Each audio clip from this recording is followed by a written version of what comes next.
today for my informative speech, I'm going to be talking about the NBA lockout. And what I mean, or what a lockout means, is that owners are preventing players from using facilities, accessing trainers, and all this stuff. So essentially, players are not able to do their job. And the reason that we're having a lockout right now is because the players' union and the owners, as well as the commissioner, cannot agree on a new CBA. Now, what a CBA is it's a collective bargaining agreement in which they basically say who's making which percentage of money that's gained throughout the season. And according to ESPN and other sources like the Wall Street Journal, a huge majority of owners feel that they're losing out on money throughout the season, and their way of trying to fix that and make sure that they don't lose a lot of money is they're trying to have the players take a cut in salary. Now, they're trying to have these players take a percentage cut in salary because they may have gone over their head and tried to pay for a player that, you know, might be a little expensive for them. And the players' union does acknowledge that they are taking a lot of money, and so they are willing to take a percentage cut of their salary, but they're not willing to take the percentage cut that the owners are trying to offer. And so that's why there's this big argument about trying to get a collective bargaining agreement done, and that's the reason we're in a lockout, because without it, we're not allowed to have a season.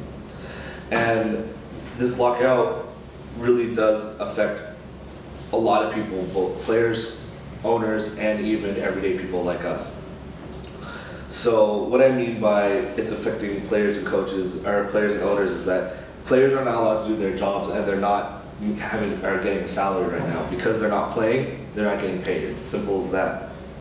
But there are very fortunate big-time players like LeBron James, Kobe Bryant, who also have their endorsements to fall back on. So even though they're not making their $20 million this year for playing, they are still making a lot in their endorsements with Nike, Adidas, and all the other sports franchises. But a lot of other players are not as fortunate as those players, so they're actually not getting any money at all, and they have a lot of time on their hands. So what you're seeing now is that a lot of players are holding charity events, like the one that was held here. They're using their time to kind of reach out to the community and still try to do what they love, which is play basketball, but at the same time do it for a good cause, which is donate the money to charity. And other players we're seeing also go overseas to play, because EuroLeague is still going on, and Europeans seem to like to watch the American style basketball because we're more electrifying and we're more about dunks as opposed to just fundamentals. So a lot of players are kind of taking advantage of that, and they're playing overseas. That way they can still stay in shape, they can still do what they love and play basketball while still making money. Now, the owners are also losing a lot of money because without a season, which is a lot of where they're getting their money from, they're not having people come in, they're not having people buy season tickets, get in those luxury boxes, so they're losing out a lot of money as well, just by sitting in this lockout. And although the lockout is affecting heavily on the players and the owners, it's also affecting a lot of everyday people like us. Now, there are a lot of basketball fans out there who I really miss their NBA season, and they just love, and at this time of the year they just really love just watching basketball, but we don't have that right now because of this lockout.